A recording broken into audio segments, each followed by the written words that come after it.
Livre estou, livre estou. Por que ela termina sozinha no castelo de areia? De gelo. Porque ela é lésbica.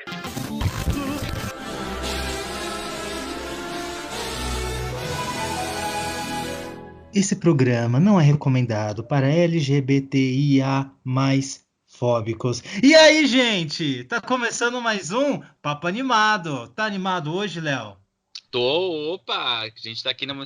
Que dia é hoje, Alan? A gente pode falar dia da semana? Hoje é sexta-feira, né? Hoje é sexta-feira, dia 28 de junho. 28. E que dia? Hoje é um dia bem importante.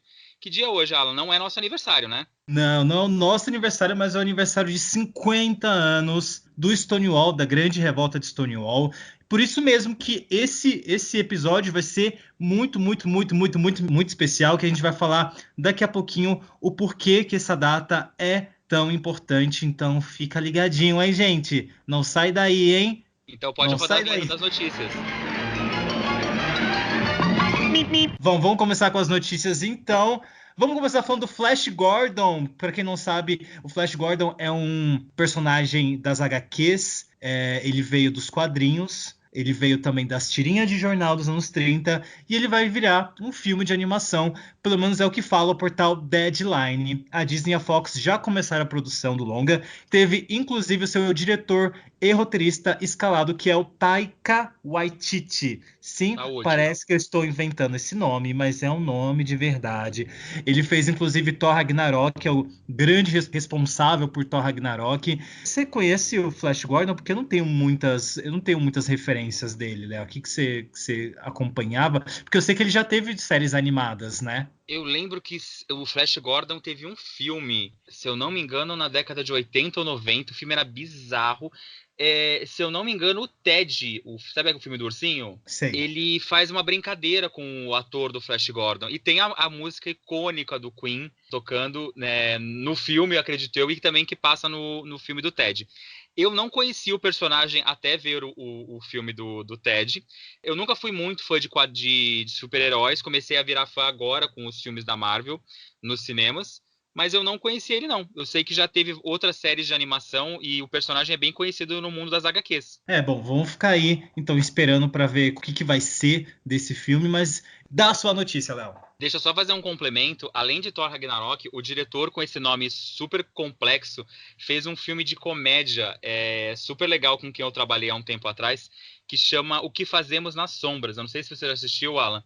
Ele é meio que um documentário fictício que mostra como vivem os vampiros nos dias de hoje.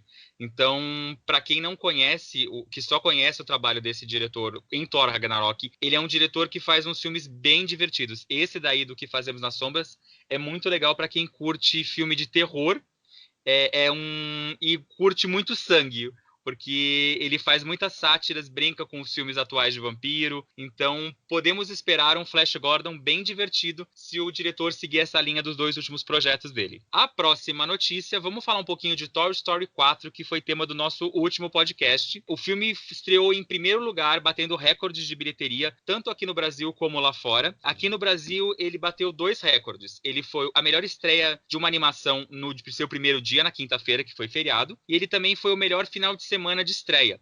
Aqui no Brasil, ele atraiu cerca de 1,9 milhões de espectadores, então provavelmente, agora que você está ouvindo esse podcast, o filme já deve ter batido a marca de 2 milhões de público aqui no Brasil, e ele arrecadou só no seu primeiro final de semana 34,9 milhões de reais em bilheteria.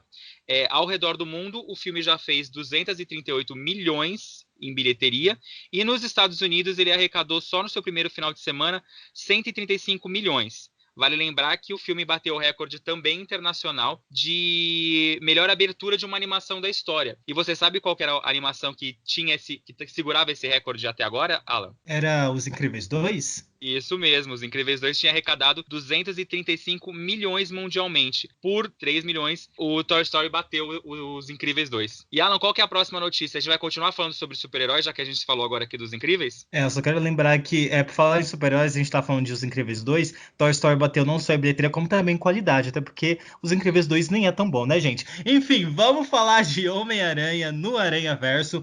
parece que o sucesso de público e crítica de Homem-Aranha no Aranhaverso fez o longa garantir uma continuação. Segundo a produtora da Sony, o estúdio já está desenvolvendo um roteiro da sequência, ainda sem previsão de estreia, mas é bem provável que essa nova aventura aborde aí o relacionamento do Miles Morales com a Gwen Stacy. Eu já tô muito animado pro filme, porque eu amei Homem-Aranha no Aranhaverso, eu achei a animação incrível. O roteiro não é tão incrível assim, mas eu acho que a estética e visualmente é um filme que é muito, muito, muito, muito legal. Então, sem contar que ganhou o Oscar, né? Então, assim, eu já tô Mas super animado. vamos concordar que ganhar o Oscar ultimamente não quer dizer nada, né? Eu sou daquelas pessoas que não... Eu sou dos raros que não gostaram tanto assim de Homem-Aranha no Aranhaverso. Eu acho ele tecnicamente dos filmes mais legais e diferentes dos últimos tempos, mas como você mesmo falou, o filme, eu sinto que ele é tão legal visualmente, que ele abafa o roteiro fraco que a trama traz. Eu achei muito previsível a história do Aranhaverso. Eu espero que esse novo, além de trazer uma tecnologia foda pra caramba, ele venha com um roteiro melhorzinho. Sim. E a nossa quarta e última notícia, a gente vai falar um pouquinho sobre a nova animação da Pixar, porque sim, em 2020 a gente vai ter 2 filmes da Pixar nos cinemas, então prepara o cofrinho que a gente vai gastar. Novo filme da Pixar, a gente vai, depois de Dois Irmãos, a gente vai ter no mês de junho, Pixar anunciou que dia 19 de junho de 2020, teremos o lançamento de Soul, a nova animação do diretor Peter Docter, que foi o diretor de Monstros S.A., Up, Altas Aventuras e Divertidamente. O filme não teve grandes informações reveladas sobre a sua trama, mas em comunicado oficial a Pixar explica o filme como: você já se perguntou sobre a origem de seus sonhos e paixões? Soul vai levá-lo em uma jornada nas ruas de Nova York para os reinos cósmicos para descobrir as respostas às questões mais importantes da vida. Aí eu quero saber, Alan, será que a gente vai chorar pra caramba em mais um filme da Pixar? Eu já imagino que vai ser um filme que a gente vai chorar assim no começo, no meio, no fim. Eu não sei por quê, mas eu senti uma vibe. Eu acho que não tem nada a ver, gente, mas não sei. Eu senti uma vibe meio divertidamente. E você sentiu também? É o mesmo diretor, então ele provavelmente deve mexer com sentimentos. A gente Deve não ser sabe ainda se é uma sequência. A Pixar pode muito bem surpreender todo mundo fazendo uma sequência do filme, já que ela tá brincando com essa coisa de sonhos, paixões. Pode ser que a gente esteja envolvendo novos sentimentos que a gente vai conhecer. Provavelmente mais novidades desse filme devem ser divulgadas no mês de agosto, quando acontece a Expo D23 lá na Califórnia, que é um grande evento para fãs da Disney. É tipo a Comic Con que acontece aqui no Brasil e lá em San Diego, mas somente com novidades da Disney, da Pixar e de todos os estúdios que a Disney já comprou. Então, provavelmente, em breve teremos mais novidades sobre Soul. Meu medo é, será que a tradução vai ser alma, como diz o título original? Ou será que a Disney vai vir com mais um subtítulo maravilhoso pra gente rir aqui no podcast? Ai, gente, já tô com medo, mas podia ser só Soul, né? Soul é facinho de falar, né? Se bem que E o assim, logo até ficou Coco bonito, né? é tão bonito. Se bem que Coco, que também é um negócio super fácil, ficou tipo vida. A vida é uma festa. Não, Viva, é a vida é viva. uma festa. Então, isso que eu já me corrigi, amigo. Viva, a Desculpa. vida é uma festa. Provavelmente vai ser alma ou espírito, ou vai ser, sei lá, um título gigante que não vai ter nada a ver, assim, sabe? Ou que Mas entrega o final do filme, né?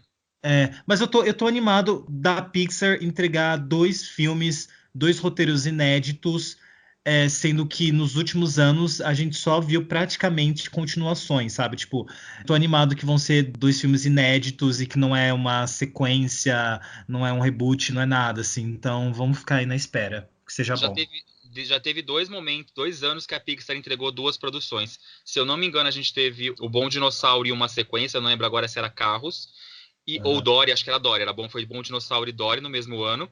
E teve o ano que a gente teve o Viva, foi ano retrasado, foi Viva e Os Incríveis, que foram aham. os 2 entregues. Lá nos Estados Unidos foram em anos diferentes, por causa que lá lançava em novembro e aqui em janeiro, mas aqui no Brasil a gente teve os 2 no mesmo ano. Então vamos ter mais um ano em que a gente vai ter 2 produções da Pixar e, para alegria dos fãs da Disney, em novembro do ano que vem está confirmado. A gente ainda não sabe qual é o filme, mas a Disney promete entregar uma animação que devemos ficar sabendo em agosto, no final do ano que vem. Tá bom, agora vamos para a pauta dessa semana. E hoje, dia 28 de junho, é comemorado o Dia Internacional do Orgulho LGBTQ+.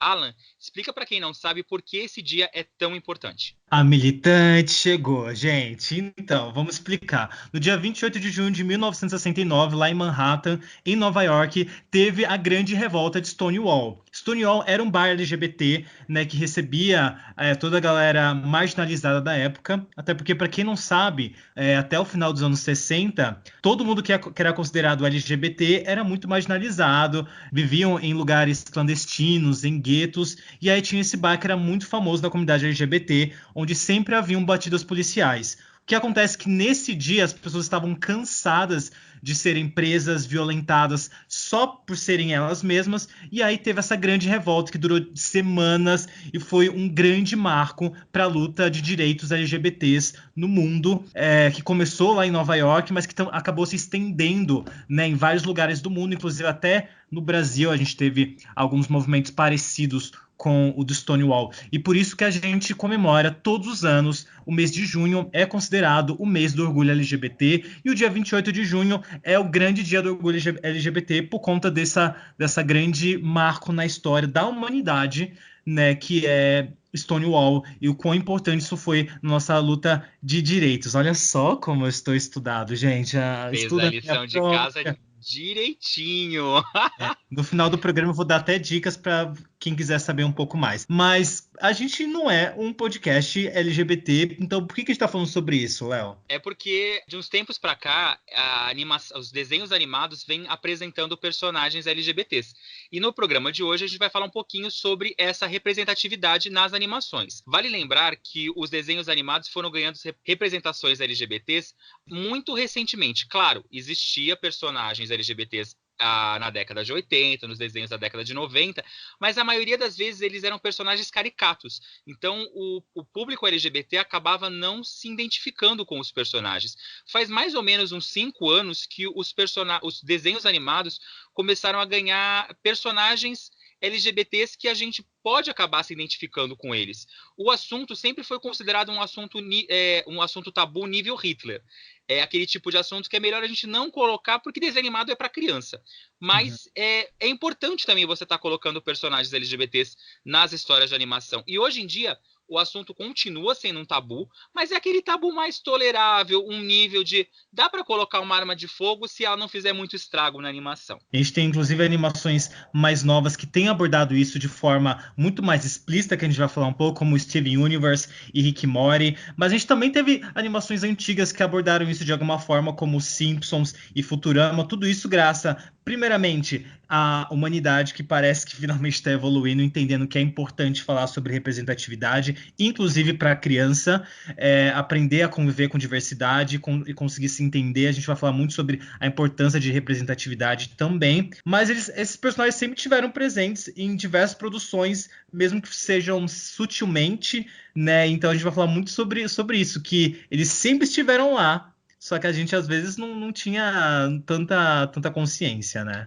E antigamente, quando uma animação tinha um personagem que era abraçada pelos LGBTs, os produtores muitas vezes pensavam de que isso está errado. Então a gente tem que consertar esse personagem. Que é o caso, por exemplo, clássico do Pernalonga, que muitos LGBTs começaram a considerar o personagem como um personagem gay, e com o tempo o personagem acabou ganhando uma namorada, que era para dar aquela abafada e o pessoal parar de falar que ele era um personagem gay. Pois é, né? Horrível. Gente, vai lembrar que, assim, personagens LGBTs, como eu falei anteriormente, são extremamente importantes estarem em programas infanto-juvenis, porque eles têm o papel de educar e conscientizar sobre a existência das diferenças e do respeito. É importante que a gente tenha esses personagens exatamente por isso, né? Para que as crianças aprendam, primeiro, que não é errado ser quem elas são, segundo, para entender que o mundo é diverso. E quando a gente fala em diversidade, a gente está falando de diversidade de cores, de tamanhos e de corpos, não só a representatividade LGBT, mas de corpos e de raças e de cabelos, enfim. É importante que isso esteja desde pequeno para que a gente comece a ter uma sociedade mais saudável e que consiga se aceitar muito mais cedo e entender que a gente não precisa ser um padrão, né? Como o Alan já tinha falado, a gente citou exemplos de seriados como Steven Universe, Os Simpsons, que traziam personagens LGBTs. Mas foi em 2012 que a gente teve uma primeira animação onde um personagem saiu do armário.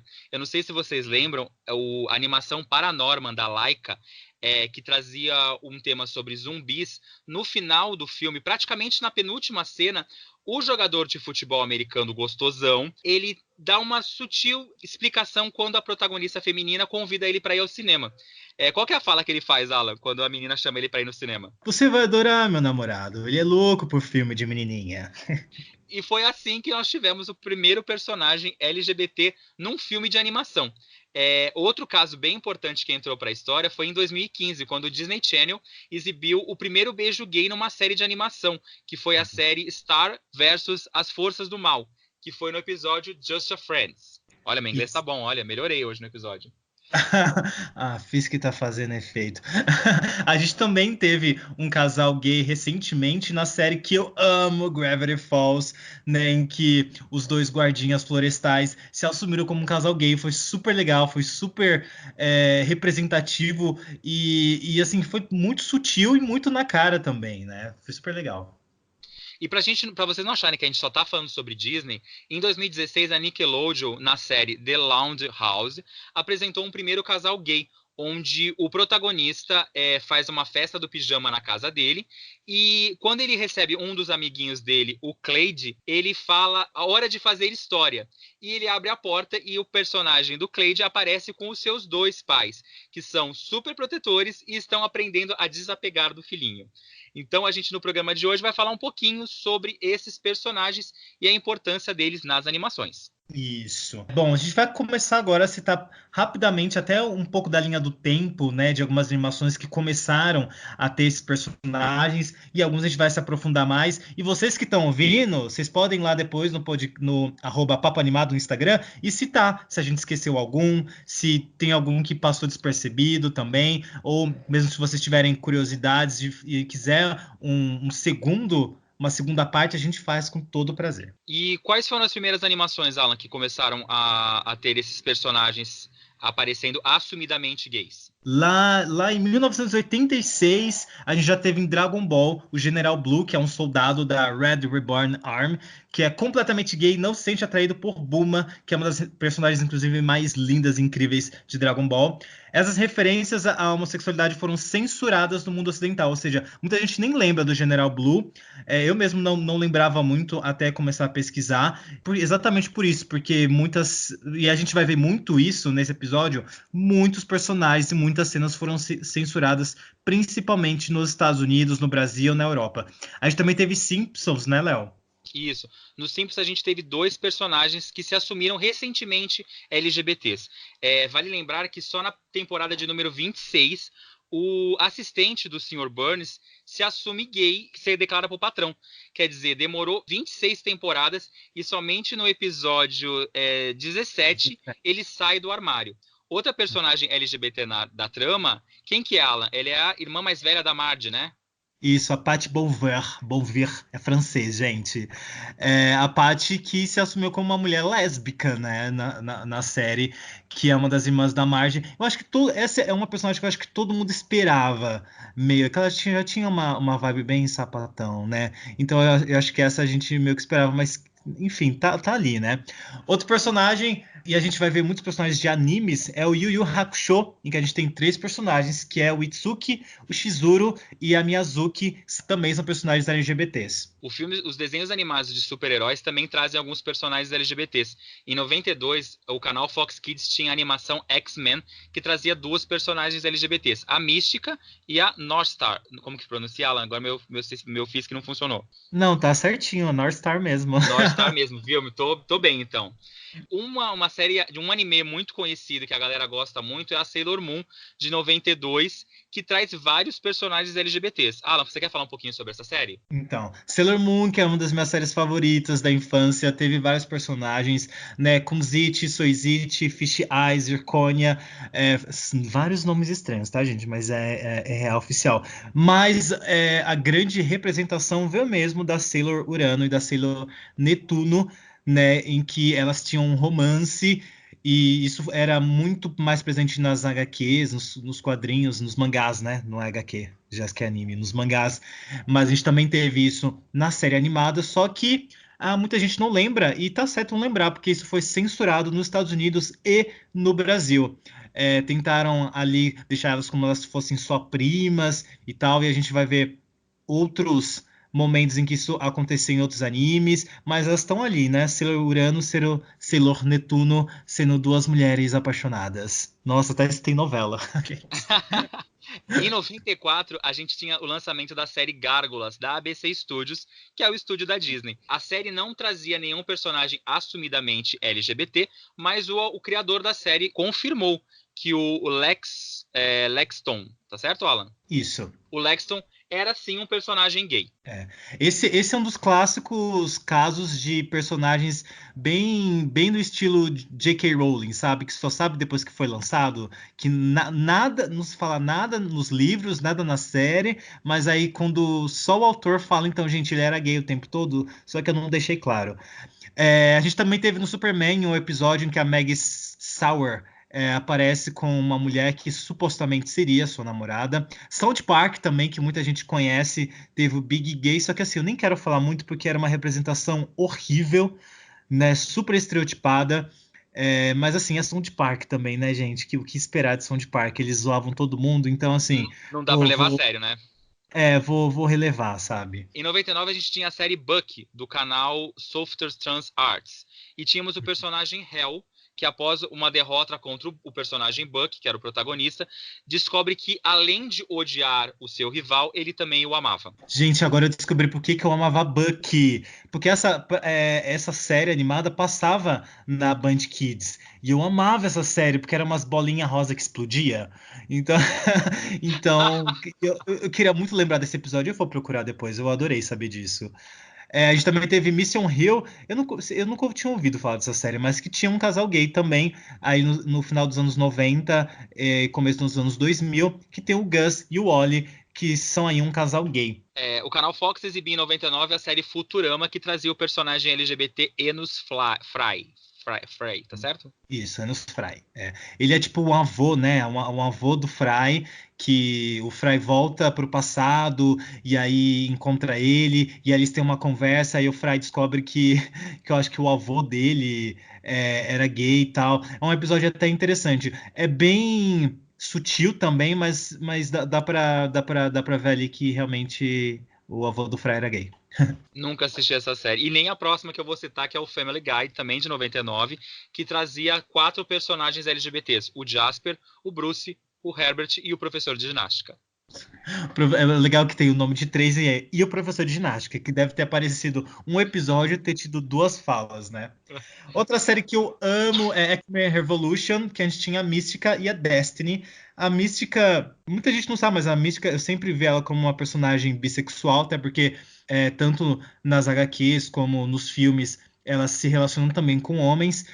Apesar de que nos filmes ela só se relaciona com homens, mas ela tá aí representada no desenho como uma personagem bissexual. Gostei muito. Bom, e teve vários outros, né? A gente tá citando aqui só alguns dos principais. Teve Static Shock também, que era uma série do canal da Warner. É isso? Warner Bros? Isso mesmo, isso. Que teve o Richard Rich Osgood Foley, que foi tirado do armário pelos criadores da série, que afirmaram que ele era gay, mas que não poderiam aparecer na série. Ou seja, outro J.K. Rowling aqui. E o Inuyasha, que também é um anime que eu assistia, inclusive, que tem o personagem Jakotsu.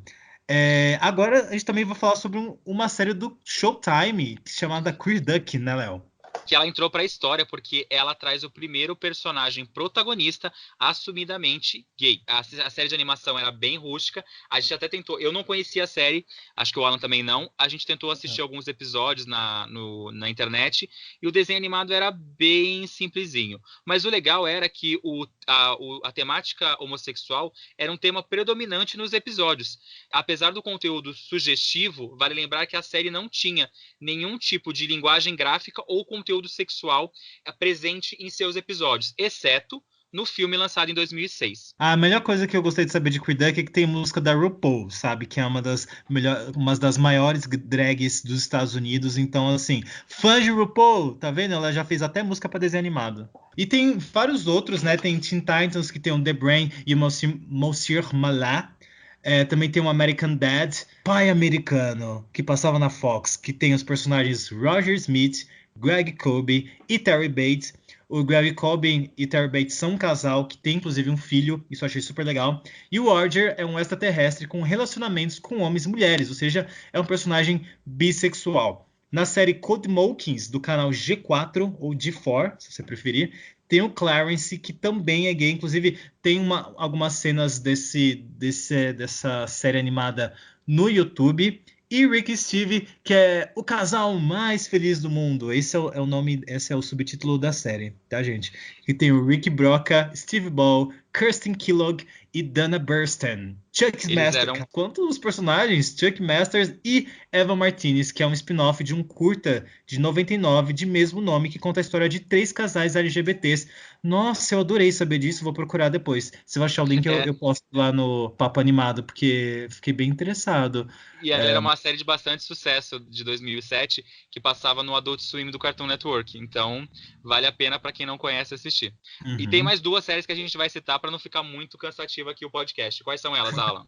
A Lenda de Korra e a Sami Sato, as duas são bissexuais, e no decorrer da série elas assumem um romance que é comprovado pelos criadores da série. Tem inclusive uma cena que elas acabam de mãos dadas e tal, mesmo elas tendo um relacionamento com um dos personagens masculinos da série. Quem acaba junto mesmo são as duas. E a gente não pode deixar de citar o grande original Netflix nacional, que eu achei fantástico, que eu tô puto por ter sido cancelado, que é Super Drags, né? A série nacional que apresenta 3 amigos que levam vidas duplas como funcionários em uma loja de departamento e são drag queens, super heroínas, empoderadas, que combatem o crime e as forças do mal. Cara, como eu amei essa série. Tem a Pablo Vittar dublando uma das personagens. Tinham feito um teaser, inclusive, que seria da temporada 2, que teria a Glória Groove como uma das personagens. E assim, é uma série que eu não entendo porque foi cancelada. Eu entendo que ela tem algumas problemáticas, por ser muito falocêntrica, tem muita piada de pinto e de pau.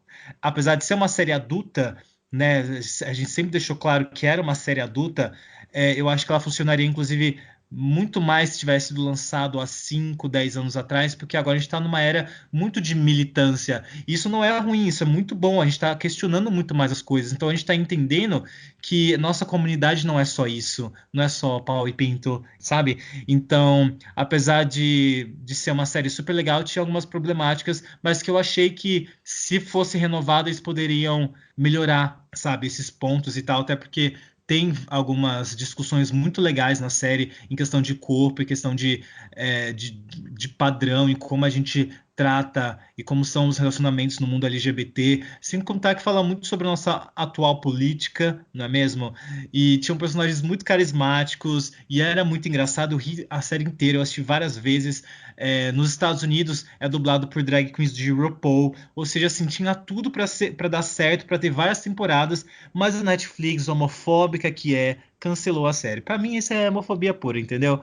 Netflix não vai me comprar com esse discursinho de diversidade, porque as séries LGBTs boas eles cancelam. A mesma coisa foi com Sense8, entendeu? Se cancelar, tem que colocar outras 2 no lugar, viu, Netflix? Vale lembrar que na época do lançamento, um pouquinho antes, quando foi divulgado a série do Super Drags, ela gerou muita polêmica, principalmente aqui no Brasil, por ser uma animação trazendo personagens LGBTs como protagonistas. Então, mostrando que boa parte da população, ou uma minoria, vamos torcer para que seja uma minoria, ainda tem aquele preconceito idiota, mostrando que por que crianças não podem assistir uma série com drag queens. Posso dizer que a minha personagem favorita era a drag malvada, que era era maravilhosa. Ela era incrível. E eu tinha ficado muito feliz mesmo, porque assim, gente, a gente nunca tem nada pra gente. Quando tem, cancela, sabe? A galera fazia um barulho por nada, era só não assistir. Vocês têm a opção de não assistir, sabe? Por que ficar fazendo esse barulho todo? E eu fiquei bem triste. Bom, qual que é a nossa próxima pauta, Léo? A gente agora vamos falar um pouquinho mais de alguns personagens que a gente deixou um pouco de lado nessa primeira apresentação, para falar um pouco mais profundamente, e a gente vai começar falando sobre a princesa Jujuba e a Marceline, que são um casal na série Hora de Aventura. Alan, eu sei que você adora essa série, então eu quero que você fale um pouco sobre ela. Então, onde você tirou que eu adoro Hora de Aventura, sendo que eu mal assisti 3 episódios dessa série?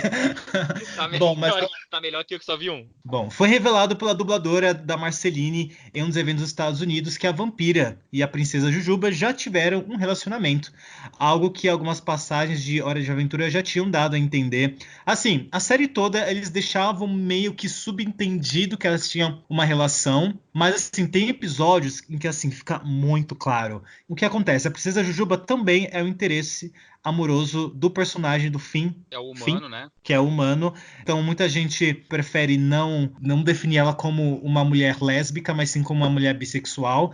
E eu acho que estão certos. Mas assim, gente, num desenho como Hora de Aventura, acho que todo mundo é pansexual, bissexual, sabe? Ninguém se prende a gênero. E são personagens que são muito legais e que o público torceu muito para ter alguma cena das duas juntas, e a gente tem aí algumas ceninhas bem sugestivas de que elas realmente tiveram aí uma relação, mais do que amizade. Vale lembrar que a série não se aprofundou muito nesse tema, por se tratar de um desenho animado transmitido em vários lugares do mundo e um sucesso na programação do Cartoon Network, e principalmente em lugares onde relacionamentos homossexuais são considerados ilegais. Por isso que os criadores não devem ter se aprofundado tanto na relação das duas, o que é uma pena. Bom, mas aí a gente tem pelo menos os fãs para fazer todas as fanfics necessárias e juntar todas as cenas e colocar uma música da Tatu de fundo, entendeu? Então, assim, a galera deu um jeito disso acontecer. E Agora você, pessoal, vocês shippam esse casal? Então conta pra gente lá no nosso Instagram do Papo Animado, que a gente quer saber se vocês acham que elas são sim um casal ou não, que é coisa da cabeça de alguns fãs, e que a princesa Jujuba é sim o par amoroso do protagonista da série. caguei pro fim. Muito mais a Jujuba e a vampira. Qual que é o próximo, Léo? Vamos falar um pouquinho de Rick e Morty, que o personagem protagonista, o Rick, ele é considerado um personagem pansexual. Essa série você gosta, Alan? Cara, eu nunca assisti, mas eu sei que, assim, Rick e Morty é uma série que é muito mais pra adulto, que, assim, não é nada pra criança, Rick e Morty, mas é muito legal ter essa representação pansexual. Pra quem não sabe, pansexual é quem se interessa por pessoas independente do gênero, né? Ah, pansexual, bissexual, são termos diferentes. Então, por exemplo, pessoas pansexuais podem se envolver com pessoas não binárias, pessoas trans. Eu sei que bissexuais também podem se envolver com pessoas trans, mas pansexual está um pouco mais aberto a essas possibilidades. Então, por isso que eu fiquei muito, muito, muito feliz de ver que o Rick é pansexual. Vou até começar a assistir a série só por causa disso. E vale lembrar que isso sempre foi um desejo dos criadores do desenho animado, de colocar um personagem. E é legal porque a gente vê a representatividade de vários tipos de pessoas, não somente gays e lésbicas nas séries de animação. Bom, e outra animação que também traz muita representatividade é Steven Universe. E para falar sobre isso, eu trouxe uma pessoa muito especial, que é a Rafa. Oi, Rafa. Salva de palmas para Rafa! Por que eu trouxe a Rafa aqui, gente? A Rafa é minha amiga do curso de espanhol, a gente faz espanhol junto na Casa 1. E ano passado... amigo, espanhol de graça na Casa 1. Para quem não sabe, a Casa 1 ela oferece diversos cursos gratuitos e alguns deles são cursos de idioma, então inglês e espanhol. A gente se conheceu no curso de espanhol e a gente teve, acho que foi ano passado, né, Rafa, uma atividade em que a gente apresentou algum personagem, alguma pessoa que a gente gostava em espanhol, e a Rafa trouxe essas personagens Steven Universe e eu fiquei assim maravilhado pela forma como ela falava e por toda a apresentação dela. E aí quando essa pauta chegou, eu falei, eu preciso levar a Rafa, porque ela é basicamente a representação, para mim, foi ver ao vivo o quão uma animação pode ser importante na nossa vida e como ela pode gerar transformação e identificação. Eu acho isso muito legal. Então, por isso que eu trouxe a Rafa, tá? Poxa, eu fico tímida assim, mas obrigada pelo convite. Obrigada, Léo, também por me receber. Meu nome é Rafaela, eu tenho 24 anos e, enfim. Desculpa, Léo, te cortei, pode falar. Não, fica tranquilo. Eu queria que você começasse falando um pouquinho sobre a série e essas duas personagens, a Ruby e a Safira. Então tá, vamos lá. Acho que seria legal dar um contexto, assim, mais ou menos do que é Steven Universe, né? Uhum. Então, Steven Universe, ele é uma animação, é óbvio, que fala sobre amor, sobre família, sobre relacionamentos, num contexto, assim, em que a gente não tá habituado, né? Porque a gente sempre vê, tipo, nas animações, isso ser tratado, às vezes, de forma meio leviana, mas eles tratam de uma forma leve e que traz insights muito bons. Então, a história de Steven Universe é basicamente a história de um garoto de 14 anos. Na primeira temporada eu acho que ele tem 13 ou 12, enfim. Ele é um pré-adolescente e aos poucos, conforme as temporadas vão passando, ele vai virando um adolescente mesmo, ele vai crescendo. Então, trazem muitas dúvidas da adolescência e também mostra a convivência dele com as Crystal Gems, que são as joias, né, que na verdade são alienígenas, que, dando uma explicação bem bruta, é isso, sabe? Elas vêm de outro planeta que tem o objetivo de colonizar planetas menores. Então, tem lá as 4 rainhas desse planeta maior, que eles chamam de Homeworld. Cada uma tem suas próprias colônias, e elas têm o objetivo de não destruir, mas realmente colonizar e trazer o que tem de melhor de cada planeta para o Homeworld. E aí, uma dessas colônias era a Terra, muitos anos atrás, tipo, elas chamam de Era 1, mas elas não citam em nenhum momento religião, sabe? Mas com certeza é bem antes, tipo, antes de Cristo, antes de qualquer coisa que a gente possa imaginar. E a Diamante Rosa, que é a Pink Diamond, ela tinha como dever cuidar da Terra. E ela veio para a Terra, ela trouxe, entre aspas, o exército dela para colonizar a Terra, né? E uma das gems do exército dela se chamava Rose Quartz, que é um quartzo rosa. E a Rose Quartz, ela se apaixonou pela Terra. Então, ela se apaixonou pela vida que ela viu aqui, ela se apaixonou por todas as coisas que ela conheceu, e ela não queria mais fazer parte daquilo, sabe? Ela não queria mais fazer parte daquela colonização e ela simplesmente pensou assim, eu não vou fazer mais parte disso, eu quero viver na Terra, eu quero que a Terra seja livre. Então ela começou uma rebelião, assim, simples. Ela conseguiu ajuda de várias outras gems, então gems que são minorias dentro desse homeworld, né? Então são gems que têm algum tipo de defeito. Essas pessoas que não eram ouvidas pelas rainhas. Então ela conseguiu esse exército. Ela começou a bater de frente. Aí ela bate de frente com a Diamante Rosa e ganha. E aí ela consegue. A Rose Quartz consegue expulsar a Diamante Rosa da Terra. A partir daí, elas começam a viver na Terra e a respeitar, né, todas as formas de vida e tudo mais. E a Ruby e a Safira, elas estavam dentro desse grupo, né, de rebeldes aí, e elas se apaixonam, e elas viram, eu não posso falar isso, porque é spoiler e eu não sei o que as pessoas vão ter visto, não. Mas... Não, mas pode dar, faz muito tempo que a série foi exibida, esse episódio foi exibido, ou é coisa recente? Foi a primeira temporada acho que saiu em pode dar spoiler, 2013. já pode liberar, eu acho. Tá em qual temporada a série agora? Tá na 5ª. Então não é spoiler, gente, pelo amor de Deus.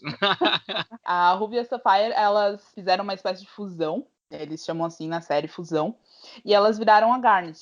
Então, a fusão, para dentro desse contexto, né, é uma coisa assim que você não faz com qualquer pessoa, que você precisa ter confiança, que você precisa ter conhecer minimamente uma pessoa, sabe? Então elas se apaixonaram, é o que a série dá a entender, né? E, tipo, fica bem explícito, tanto que acontece alguma coisa agora na 5ª temporada que eu não posso contar porque realmente é spoiler, que demonstra realmente que, tipo, não, elas se apaixonam, sabe?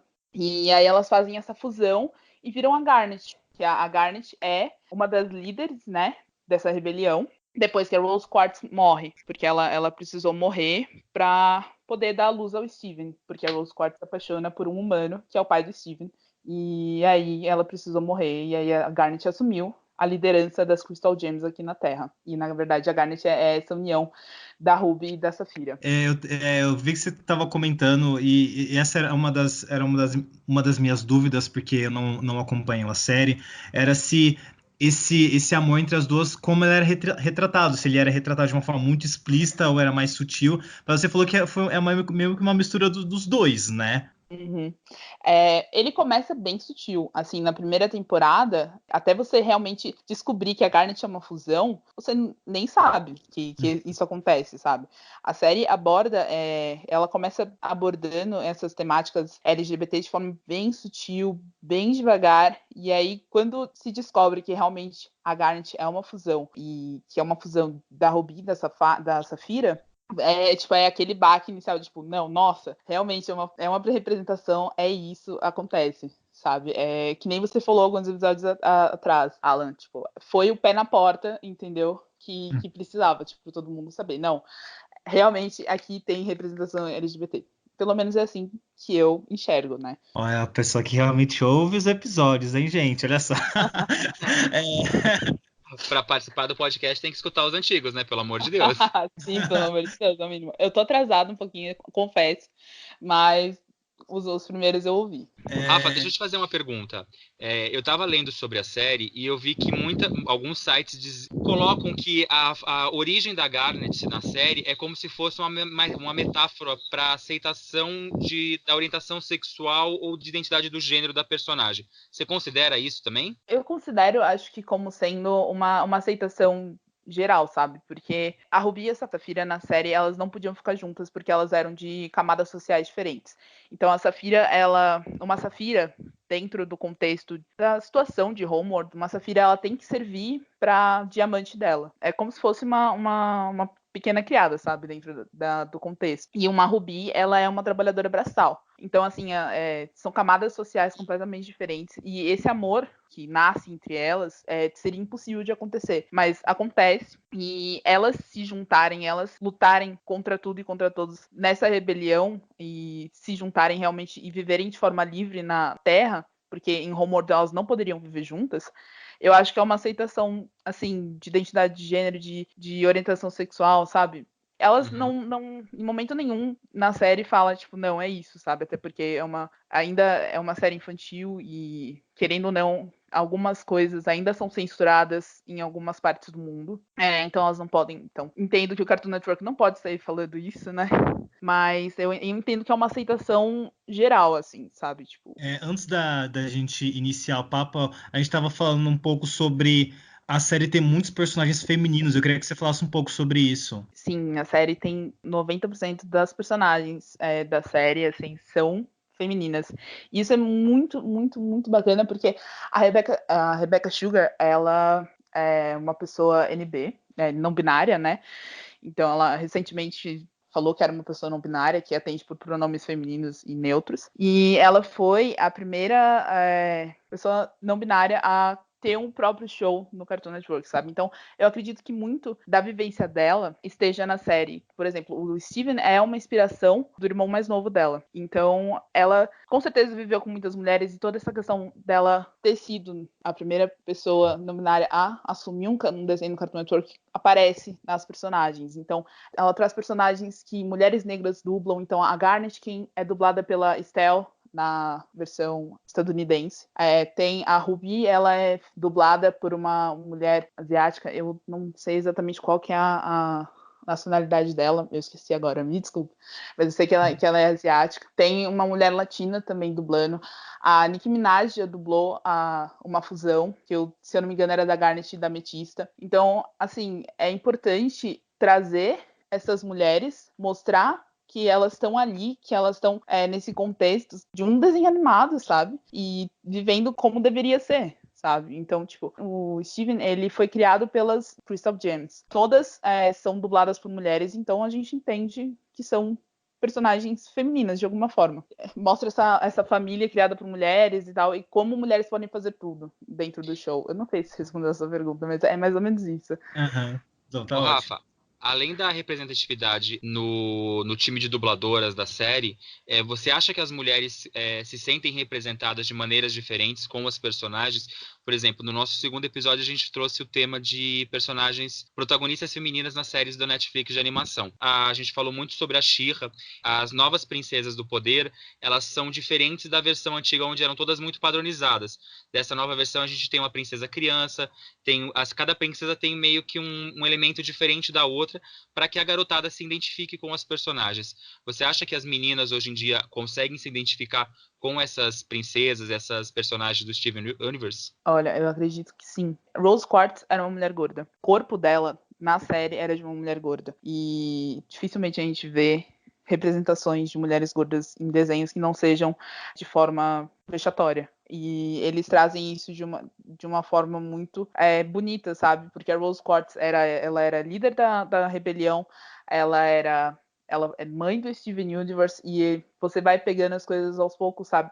Vai apresentando a personagem, e aí você vai vendo quem era realmente Rose Quartz. Isso, pra mim, enquanto mulher gorda, foi muito importante, sabe? Foi tipo, nossa, eu estou me vendo representada pela primeira vez em anos em um desenho. E isso, tipo, nossa, foi um puta peso pra mim. Então, assim, eu vejo as outras personagens também como representações. Eu não sei se são representações acuradas, né?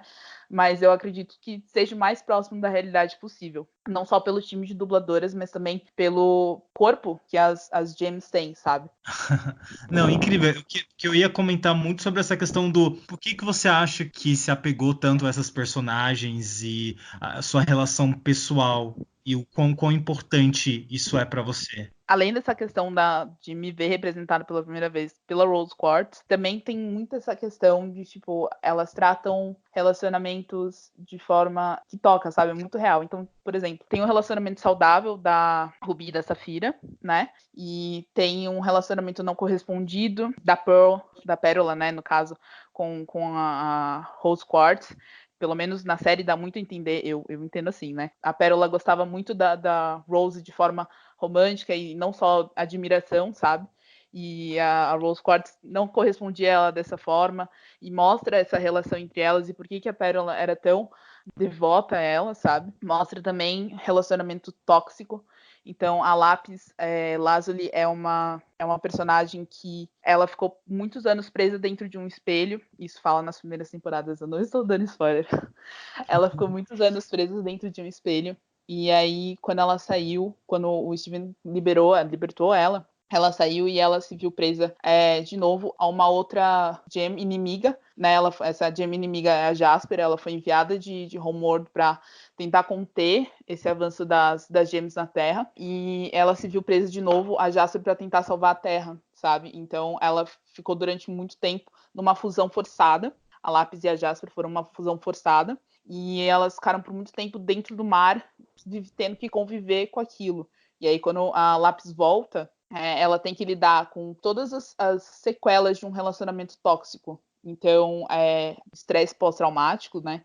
Toda a questão da depressão. E é muito delicado a forma com que é tratado isso na série. Então, eu acho que ela representa...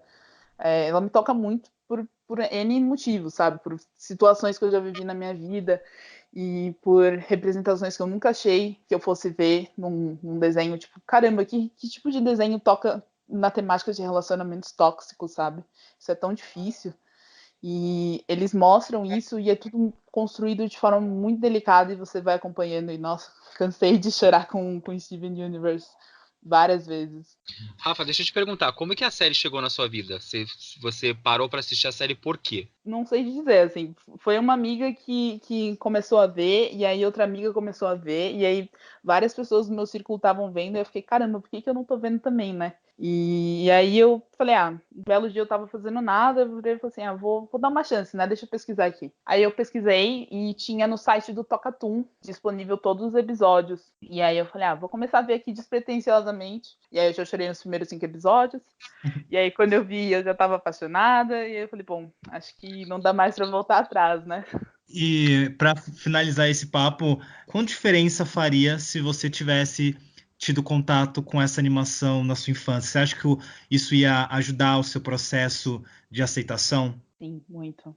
Eu cresci vendo Sailor Moon, né?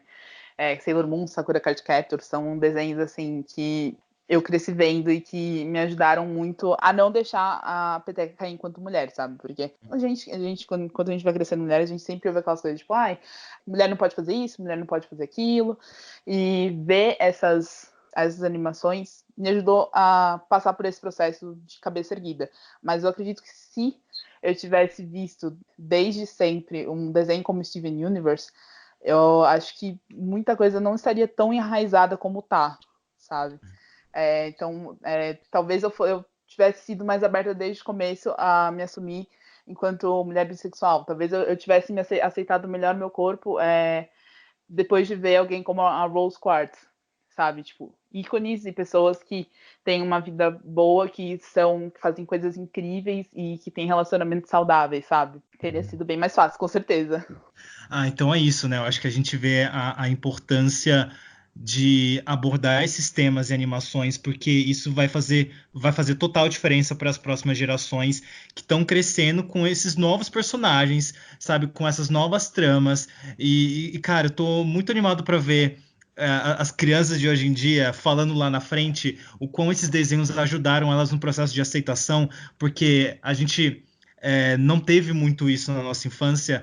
E então acho que isso vai ser incrível, né, daqui a alguns anos. E espero que venham cada vez mais animações que abordem esses temas, porque a gente precisa, né? Porque realmente muita coisa é enraizada enquanto a gente é criança, e ter essa representação, ter esse tipo de representação enquanto a gente ainda está nos nossos primeiros anos de vida é muito importante, né? Sim, super. E assim, a gente podia até ter algum tipo de representação, né? Mas era tão mascarado, tão sutil, que quase não parecia, sabe?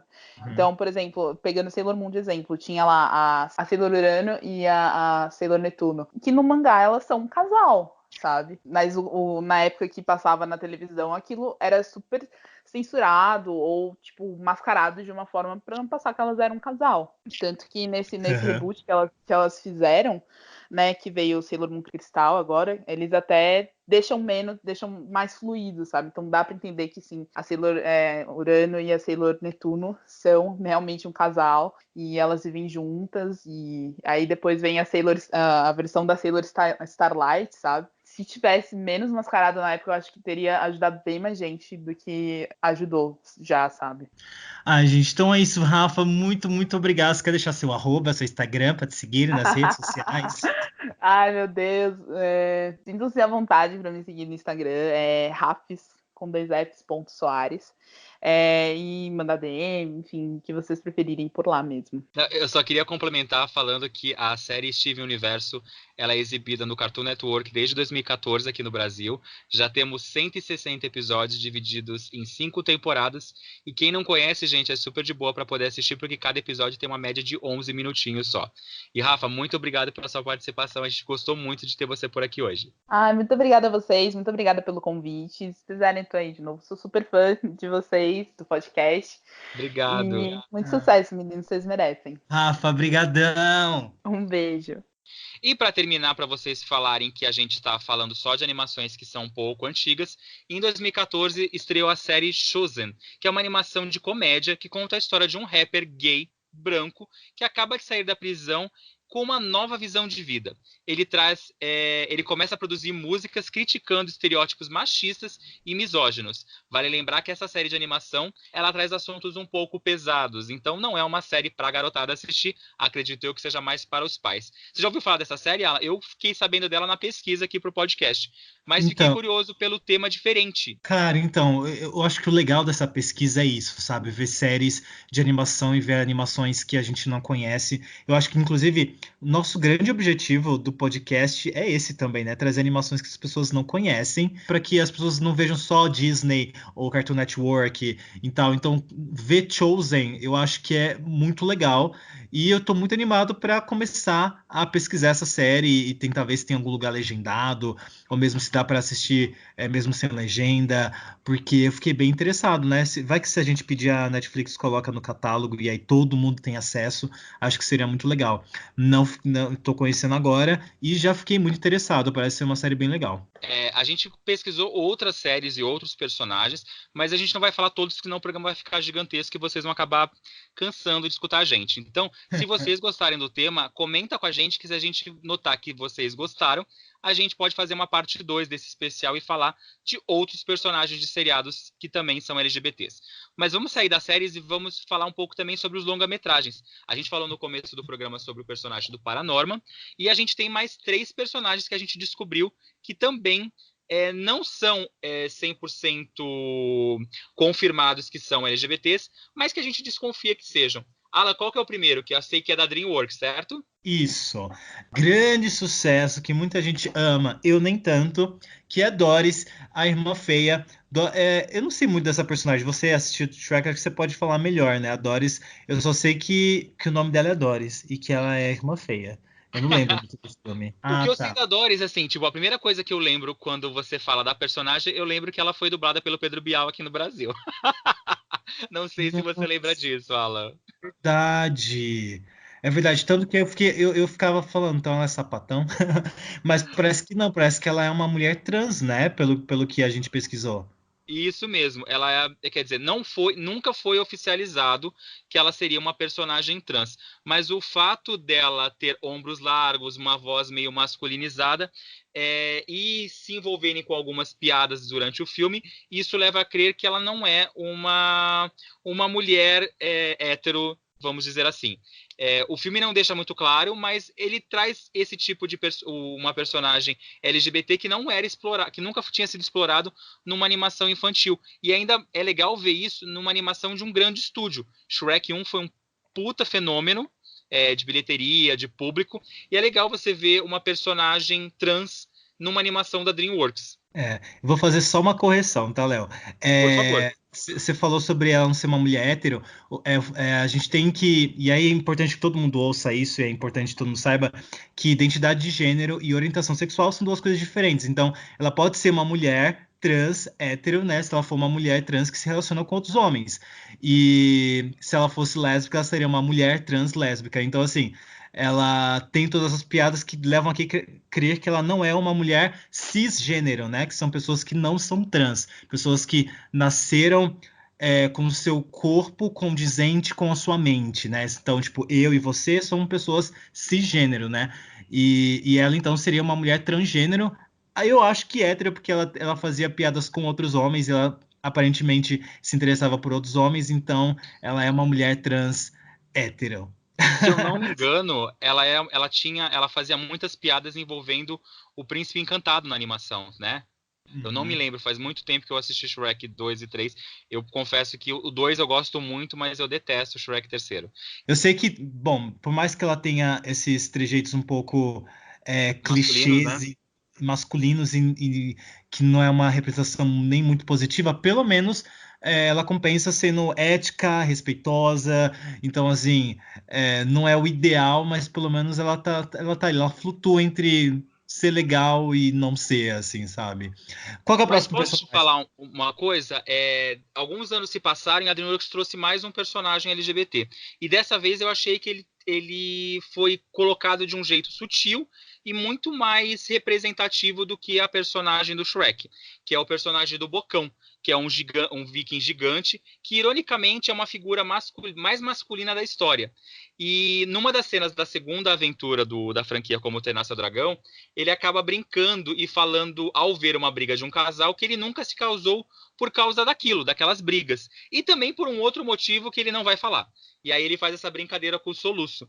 E é legal saber que durante a divulgação do segundo filme, o diretor do filme declarou que achava muito divertido e ousado você trazer um personagem como o Bocão e apresentar ele como um personagem gay nesse mundo de Berk, onde todos os homens são fortes, musculosos, é aquela representatividade de hétero muito forte. A gente tem um personagem forte, masculino, mas que ao mesmo tempo também é gay. Eu vou trazer aqui o momento Diego, que é o momento informações imprecisas, que é eu lembro que na época, quando veio essa notícia, e eu fiquei muito interessado, eu já era muito militantezinho na época, que parece que nos livros de Como Treinar o Seu Dragão, o personagem ele era muito mais abertamente gay, né? Então, que assim, que o próprio autor estava esperando que isso aparecesse nos filmes, né? Porque no livro ele já era abertamente gay, assim. Mas assim, esse é o momento de informações imprecisas. Não tenho tanta certeza, tá, gente? Vamos agora para Disney falar um pouquinho sobre um personagem recente até, que parece que todo mundo... Ele não é 100% divulgado, assumido como LGBT, mas tudo leva a crer que ele é. Let it go, let it go. Não, gente, não é a Elsa. Como assim? Mas não é de Frozen? É de Frozen, mas o personagem é o... Ou quem é aquele personagem que aparece na taverna quando a Anna conhece o Kristoff, inclusive, né? A gente lembra que ela vai comprar algumas coisas e tal, e aí abre-se uma porta onde tem uma família tomando um banho de banheira. Banho de banheira tá certo, né? Não, Um eles banho estão de fazendo uma sauna. É, uma sal. Mas eles não estão na água? Não, eles estão tudo sentadinho de toalhinha. Você não lembra da cena? Ah, Ela tem que é. fazer lição de casa, tem que ver Frozen, porque agora no Sim. final do ano tem a continuação. Ah, eu assisti tanto Frozen, na minha cabeça era uma piscininha. E aí aparece uma família em que aparecem, são 4 crianças, eu acho, né? 3 ou 4 crianças, e um outro homem, que seria a família do Oaken. Ou seja, ele é casado com um boy e tem vários filhos. Depois, acho que a própria Disney se pronunciou sobre isso, né? Pelo que eu me lembro, eu não cheguei a assistir ao musical da Broadway do Frozen.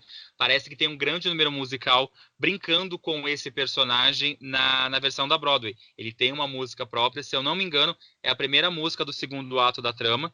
E acredito eu que no musical fica meio que abertamente que o personagem, sim, é um personagem LGBT. Bom, quem sabe ele não aparece, né, em Frozen 2 para Não fazer é? esse ato musical.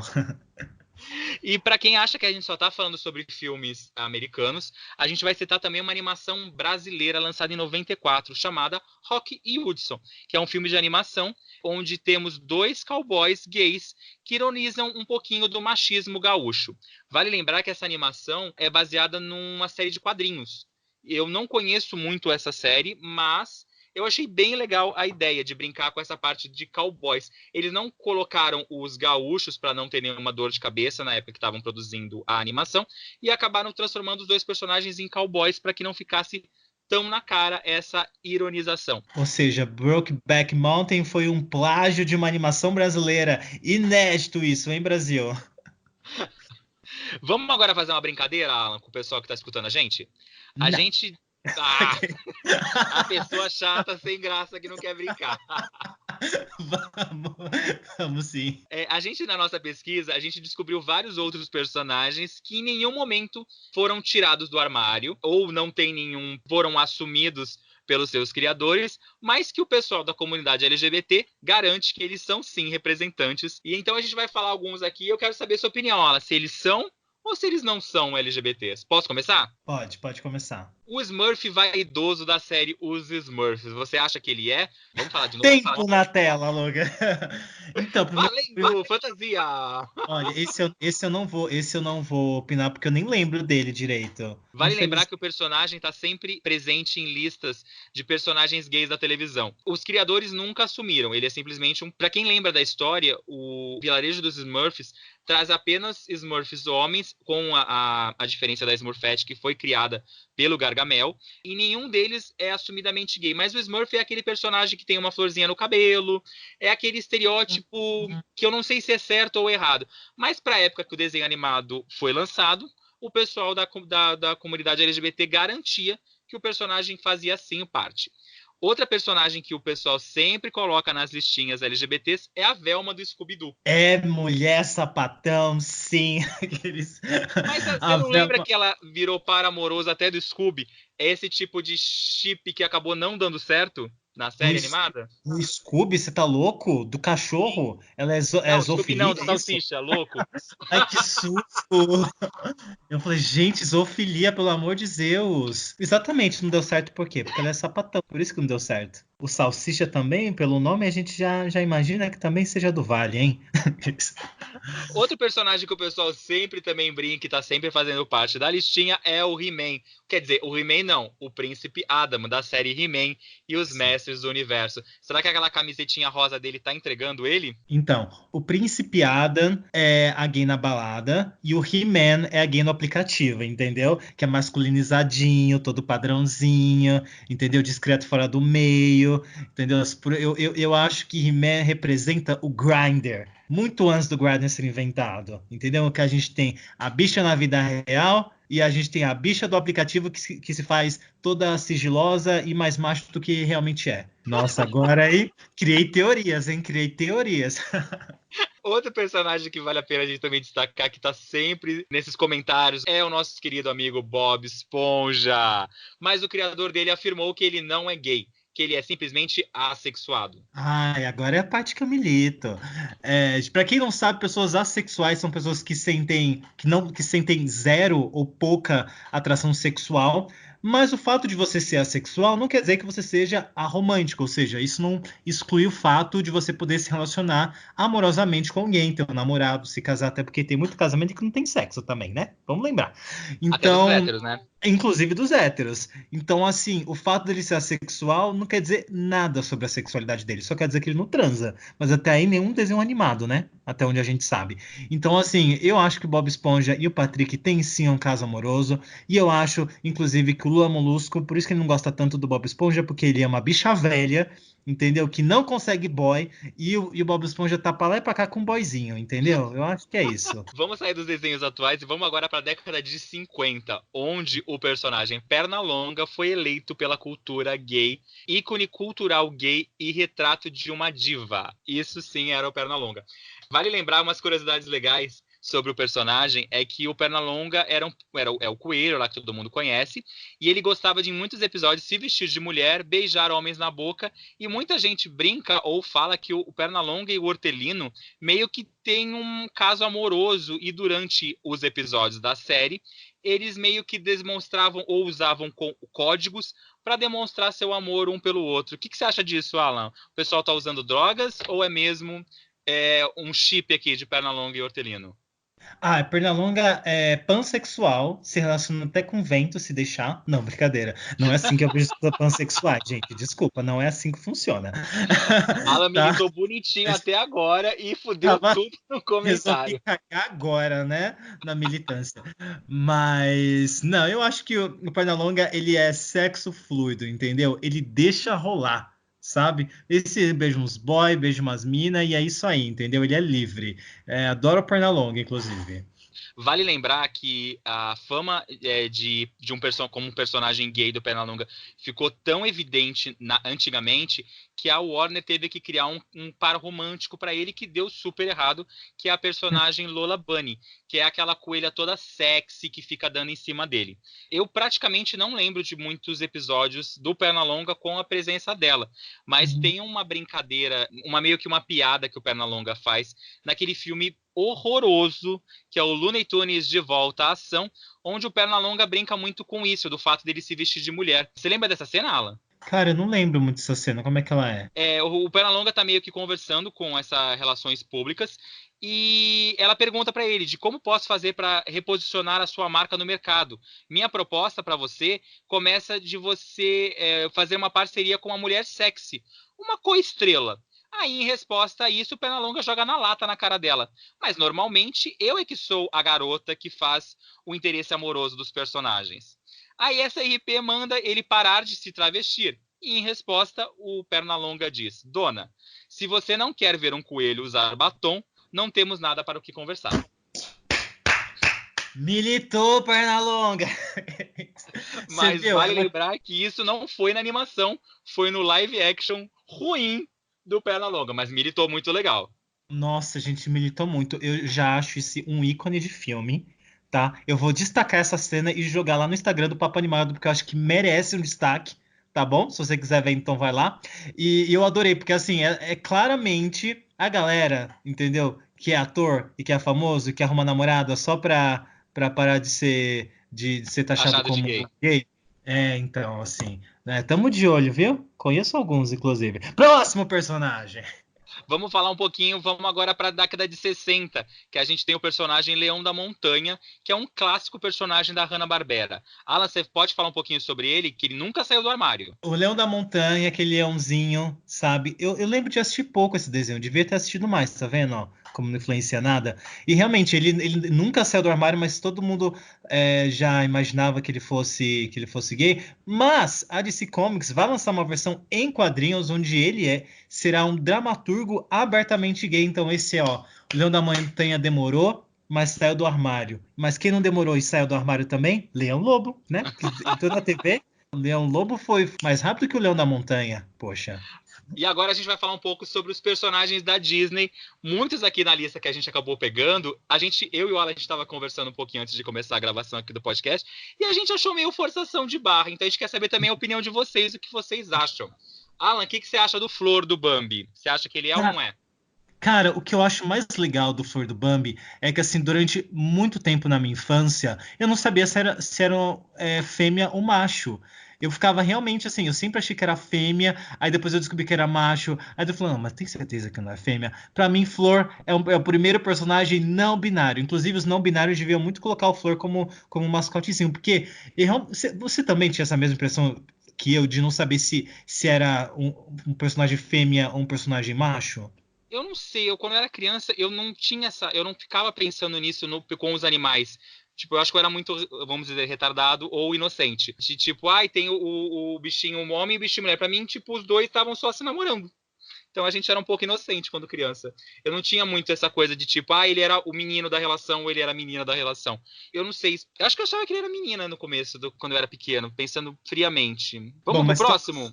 vamos, que é o Balu, né? Por que o Balu? Isso. Eu nunca tinha pensado nisso, mas num site que a gente estava pesquisando, a pessoa destacou que o Balu, logo no final do filme, faz uma indireta pro Bagheera, como se os dois pudessem ser o primeiro casal gay da Disney. O que ele fala, Alan? Balu, você não pode adotar Mowgli, cada qual com seu igual. Você não casaria com uma pantera, casaria? E aí ele responde, olha, nenhuma pantera me pediu em casamento ainda. Ou seja, Balu é pan ou é bi pra mim, entendeu? Deu aquela indireta pro Bagheera, já falando que podia fazer. Acho que a próxima personagem, Alan, você tem que falar, que eu sei que você ama essa personagem. Minha vilã favorita da Disney, a Úrsula. Pra quem não sabe, a Úrsula foi inspirada numa drag queen muito famosa nos Estados Unidos entre os anos 60 e 80, que é a Divine, que era uma grande drag que fez vários filmes assim alternativos, lançou álbuns, enfim. Ela era um grande ícone, muito antes da RuPaul, inclusive. As duas também acabaram ganhando fama meio que na mesma época, mas a Divine era a grande estrela da época.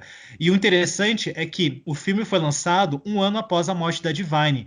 Então, assim, eu acho que a comunidade LGBT acabou abraçando muito o filme, exatamente por, de certa forma, ser uma pequena homenagem, sabe? Era uma forma de ver a Divine meio que ainda viva. Ela não dublou a personagem, mas eu acho que é uma grande homenagem que fica aí assim para sempre, que é a Úrsula, que era essa grande vilã. Inclusive, a Disney tá planejando o live action da Pequena Sereia, apesar de, assim, saírem boatos de ser ou a Lady Gaga, ou, enfim, algumas outras atrizes, eu adoraria que a Disney abraçasse uma drag queen para fazer a Úrsula, porque eu acho que seria, assim, super revolucionário e seria uma grande homenagem à Divine, porque, assim, ela é um grande ícone drag, então, assim, seria incrível se a Disney colocasse uma drag queen para fazer a Úrsula, sabe? Bom, vamos pro próximo, que eu já fiquei emocionado aqui, só de falar da Úrsula. Então deixa eu aproveitar e falar aqui do próximo, enquanto você vai se recuperando aí. Deixa eu lembrar que no live action lançado há 2 anos atrás, a Disney meio que deixou claro que o personagem LeFou era sim gay e apaixonado pelo Gaston. Mas a animação de 91, será que ele era ou será que ele não era? Eu sempre vi ele como o amigo muito animado do Gaston e ponto, assim, sabe? Até porque Eu achava que ele era meio capacho do Gaston, sabe? O bobão que fazia de tudo para agradar o amigo. Isso, assim, sabe? Ai, péssima representatividade, Disney, inclusive. Outro que não tem nada a ver, que eu, pelo menos na minha opinião, é o gênio do Aladdin, que em várias cenas se veste de mulher. Isso eu acho uma viajada, assim, acho que nada a ver, não tem nada a ver. É só o gênio, sabe? Tipo, ele é. Sei lá, a gente também tem vários atores heterossexuais que fazem papéis incríveis de mulher e se traveste. Então, assim, achei viajou a galera desse site aí. O pessoal da internet tem que parar de usar droga pesada e usar as redes sociais. Mas vamos pro próximo, que é o vilão. Você pode parecer engraçado, mas tem vários vilões nessa Disney. Nessa Disney tem vários vilões. Nessa lista temos vários vilões, como Scar de O Rei Leão, de 94, o Governador Radcliffe, de Pocahontas, de 95, Hades, de Hércules, de 97, e voltando para a década de 60, o Professor Ratagão, de As Peripécias de um Ratinho Detetive. Vou dar uma contextualizada, que assim, houve uma época em que o cinema começou a representar LGBTs, mas só representavam LGBTs em forma de vilão, e isso era calculado, sabe? Era pra gente ser o vilão da sociedade mesmo. A Disney acabou pegando uma herança. Eu não tô falando que a Disney fez isso de propósito, mas ela acabou pegando uma herança de algo que foi feito ali nos anos 20, 30, 40, de vilões sendo representados dessa forma mais afeminada e como se fossem gays, ou que não tinha uma sexualidade exposta, ou seja, se você não fala sobre a sua sexualidade, então provavelmente você é gay. Então, assim, a Disney acabou pegando essa herança. Eu acho que não foi de forma proposital, eu acho que, assim, eles pegavam referências do que eles viam na época. E na época, vários vilões de filmes eram representados dessa forma, super afeminados ou com a sexualidade não exposta. Então, eu entendo o porquê do Scar ou do Hades serem um pouco mais afeminadinhos. O Governador Radcliffe, que é super metrosexual, e o Ratagão, enfim, eu entendo, infelizmente entendo. Eu li uma matéria muito interessante que falava que aquela música que o Ratagão coloca pro Basil, o Ratinho Detetive, quando ele tá antes de matar ele, é praticamente uma declaração de amor ao personagem do Basil. Nossa, eu nunca vi dessa forma. Eu vou pesquisar e tal. Mas pelo menos a gente tem o melhor casal gay do mundo, que é o Timão e Pumba, né? Que criaram o Simba, né? E não sabemos se era um casal que tinha relações, porque eles eram animais diferentes, mas eles eram como a família do Simba. E os dois eram machos, então provavelmente a gente teve em 94 o nosso primeiro casal LGBT cuidando de uma criança. E outro filme muito legal que também pode trazer... Você quer falar alguma coisa do Rei Leão? Eu só queria pontuar que, assim, eu nunca vi os dois como um casal gay, eu só vi os dois como grandes amigos, mas eu acho legal a questão deles criarem um Simba, ou seja, de certa forma eles foram uma família não tradicional brasileira e criaram um Simba muito bem. Então, pelo menos isso, assim, não vejo eles como um casal gay, mas vejo como uma representação de dois que homens podem sim criar uma criança. Criar uma criança, isso. Outra coisa muito legal que a Disney fez recentemente foi a série A Guarda do Leão, que traz novamente o Timão e Pumba criando um novo animalzinho. É o Bunga, lembrei o nome, maravilhoso. É bem legal porque ele, diferente do Simba, que simplesmente tratava o Timão e Pumba como amigos, ele chama o Timão e Pumba de tio Timão e tio Pumba. Então é muito legal. Alan, qual que é o próximo personagem que a gente tá aqui na nossa listinha? Então, gente, eu acho que assim, a gente seria massacrado nas redes sociais se a gente não citasse o maior símbolo de bissexualidade que a Disney já apresentou, que é o Shang de Mulan, né? Porque, querendo ou não, o Shang, durante a trama, enquanto ele conhece a Mulan vestida de homem, ele meio que não fala, mas ele demonstra ter um certo interesse pelo personagem da Mulan. Mas depois ele descobre que ela é mulher, então vira toda aquela coisinha do filme da Disney. Eu acho muito legal porque ele realmente sente um carinho que ele não entende. Eu acho que ele começa a questionar a própria sexualidade dele, sabe? Tipo, eu tô gostando de um cara, sabe? E isso é muito legal. Realmente, eu acho Shang a maior representação de bissexualidade. Quais são os próximos? Em 99, a gente teve a Terquina, ou Terk de Tarzan, que é a melhor amiga do Tarzan, e ela meio que não demonstra nenhum tipo de afeto ou interesse em nenhum outro macaco do sexo dela, do sexo oposto. E o pessoal muito acaba falando que ela poderia ser, sim, uma personagem lésbica ou uma personagem... vamos dizer, assexuada, posso dizer assim, Alan? Ou tá errado? Então, a sexual realmente, ela pode ser aromântica, sabe? Isso. De não se relacionar com ninguém, assim. Mas eu acho ela super minhas amigas sapatão. Eu acho que Mega pode ser sapatão, sim. Em 2012, a gente teve a primeira princesa com a sua sexualidade questionada, e não era uma princesa Disney. Ainda não chegamos em alta, gente. Estamos falando de Merida, a primeira princesa da Pixar, que não queria se relacionar com nenhum dos príncipes ou guerreiros, vamos dizer assim, que os pais dela queriam. Será que o fato de uma princesa não querer se casar à força obrigatoriamente a torna uma personagem LGBT? O que você acha disso, Alan? A Merida, pra mim, é só uma personagem empoderada e maravilhosa e veio pra provar que mulher não precisa de macho, entendeu? Eu excluo ela da comunidade LGBT. Ela, pra mim, não é do vale. Ela é só uma mulher realmente empoderada que sabe o que quer. Mas então vamos falar de outro personagem de 2002. A gente tá fazendo um vai e vem na lista pra gente poder falar dos personagens aqui que a gente vai lembrando. Que é o agente Pickley, do Lilo e Stitch, que é um alienígena que vem para a Terra. Tudo indica pelo o contar da história que ele é um alienígena macho, mas aqui na Terra ele se veste de mulher. Será que ele é o primeiro personagem travesti da Disney?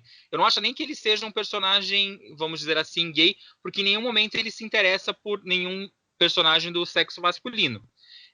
Mas ele gosta de se vestir de mulher e de forma extravagante. Será que ele pode ser usado drag? Ele é uma drag queen. É, uma drag queen maravilhosa. E vai lembrar que, assim, pra você ser drag queen, você não precisa necessariamente ser gay. Então, assim, eu acho que ele é realmente uma grande drag queen, assim. E agora chegamos ao grande empate. Que O é momento a que você mais representação da saída. esperava. Agora eu posso cantar? Let it Pode, seu go, momento, let it Alan. go, hold it back anymore. Gente, não tem música que represente mais uma saída do armário do que Let It Go.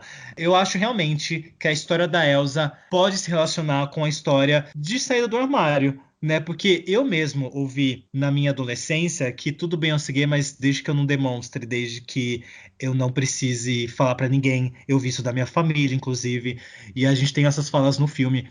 Não que eu acho que realmente a Elsa de Frozen pode representar diversos tipos de preconceito, e eu acho que isso é o legal de não se deixar explícito, é que muitas pessoas podem se relacionar com isso, né? Porque a gente tem esses sentimentos guardados e que a gente não pode deixar expor, mas não tem como não associar a uma grande saída do armário. Tipo, agora eu mostrei quem eu sou e agora eu vou viver livre, porque, né? Por que ela acaba sozinha no castelo de gelo?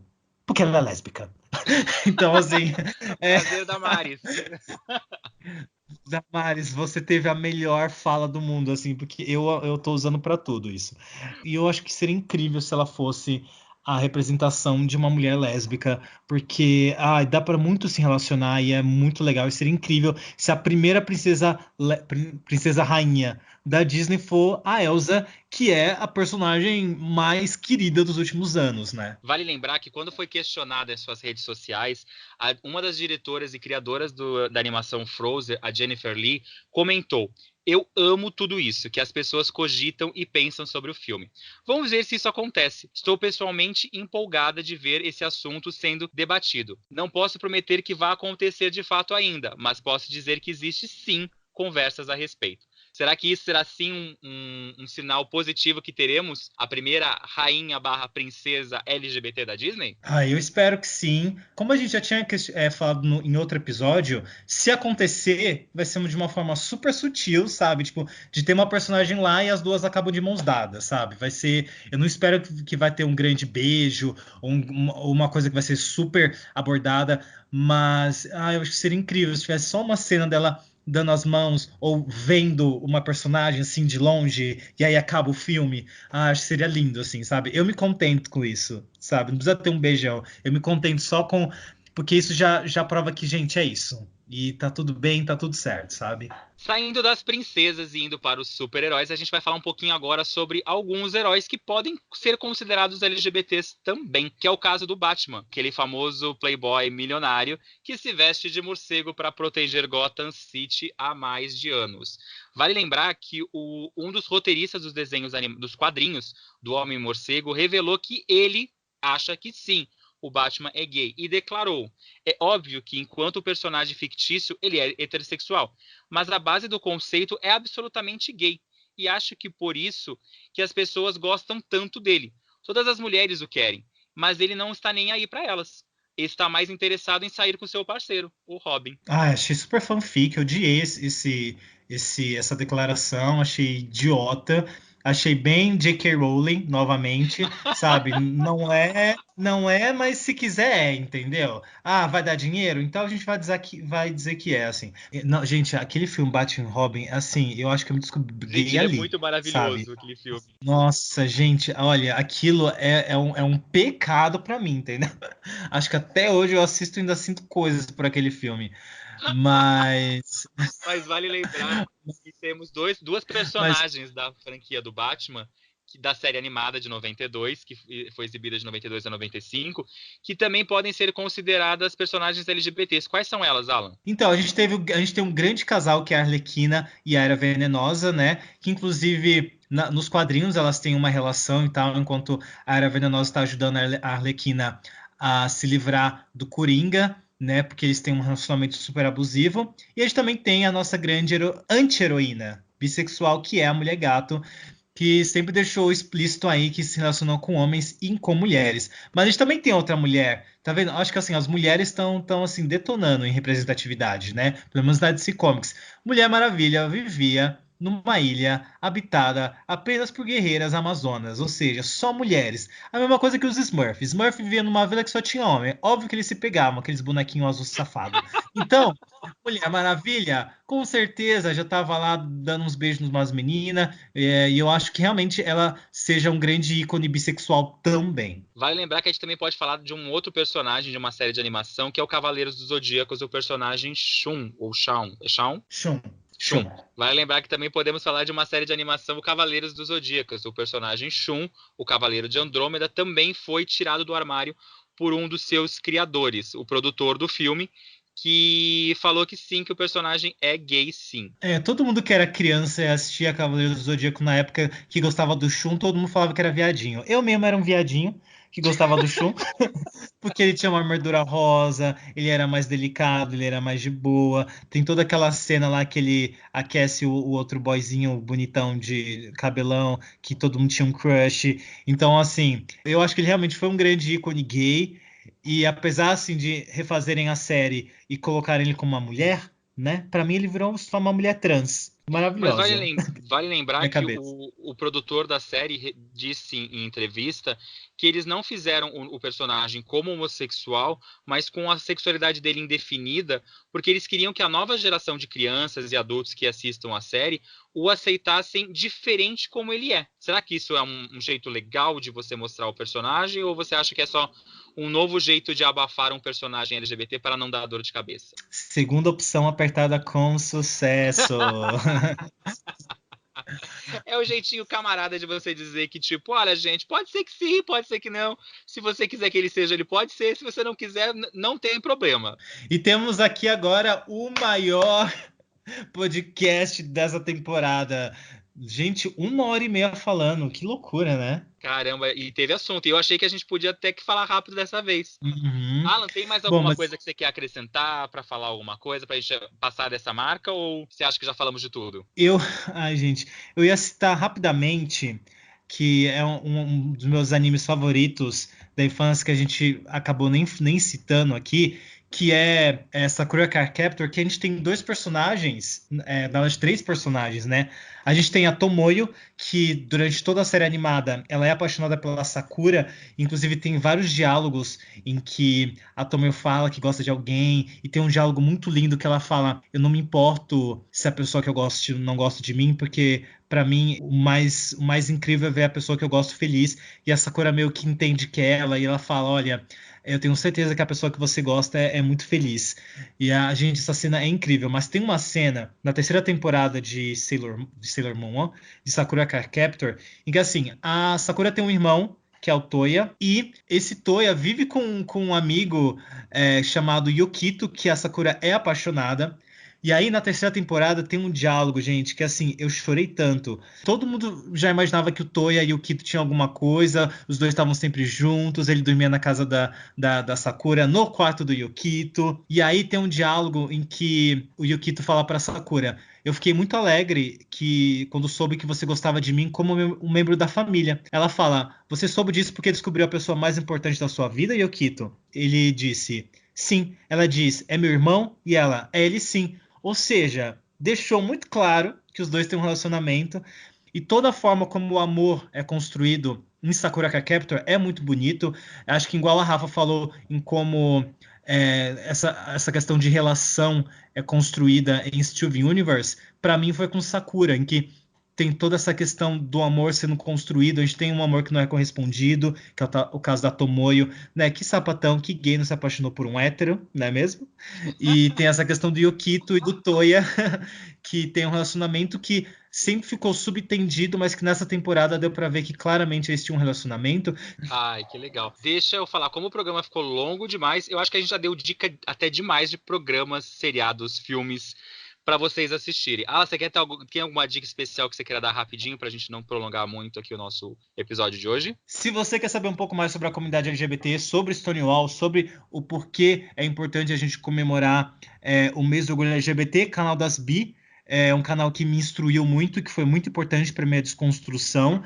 Eu acho que eu seria babaca até hoje se eu não tivesse tido contato com o tipo de conteúdo que eles produzem. É incrível. Se você é de São Paulo, tá de boa no sábado, vá para Casa 1, onde vai ter o evento do Drag Bingo, que é incrível, é super engraçado, é super legal, tem vários prêmios maravilhosos. Cada cartela é R$2. Se você for montado como uma drag finíssima, a cartela é só R$1. Geralmente são 10 rodadas, então assim, você não vai gastar mais que R$20. Também tem uns drinkzinhos, umas comidinhas para ajudar a Casa 1, que é um centro de acolhimento LGBT, que abriga pessoas LGBTs que foram expulsas de casa. Então, assim, é um projeto incrível. Se você puder, ajude. Eu sei o quão importante a Casa 1 foi para mim, fazendo curso de espanhol, as pessoas que eu conheci, inclusive a Rafa, né, que participou desse episódio. Então, se você puder comparecer lá, vai lá, me dá um abraço, um beijo, entendeu? Vamos comentar sobre os episódios.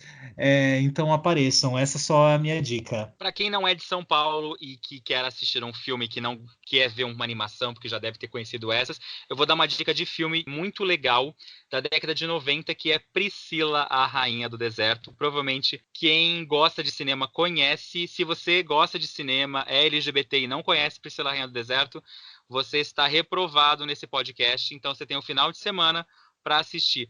Priscila conta a história de 3 drags que cruzam o deserto da Austrália para poder chegar numa casa de shows, num cassino, onde elas vão se apresentar. E lá nesse cassino existe um grande segredo de uma delas. Repleto de músicas do ABBA e outras músicas maravilhosas. Priscila, Rainha do Deserto, foi indicado e vencedor, se eu não me engano, do Oscar de melhor figurino daquele ano, e é um filme maravilhoso sobre família. Então, se você quer uma dica de um filme muito legal, assista Priscila, Rainha do Deserto. Você gosta desse filme, Alan? Nossa, eu amo, é um ícone de filme, né? E bom, você pode seguir a gente nas redes sociais como @papoanimado. Eu estou nas redes sociais como @Rehouse, HEYHALLZ.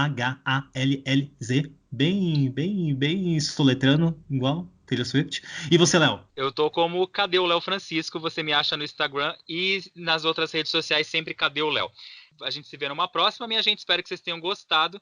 E na semana que vem a gente vai falar um pouquinho sobre um clássico Disney que está fazendo aniversário, mas a gente não vai contar qual é.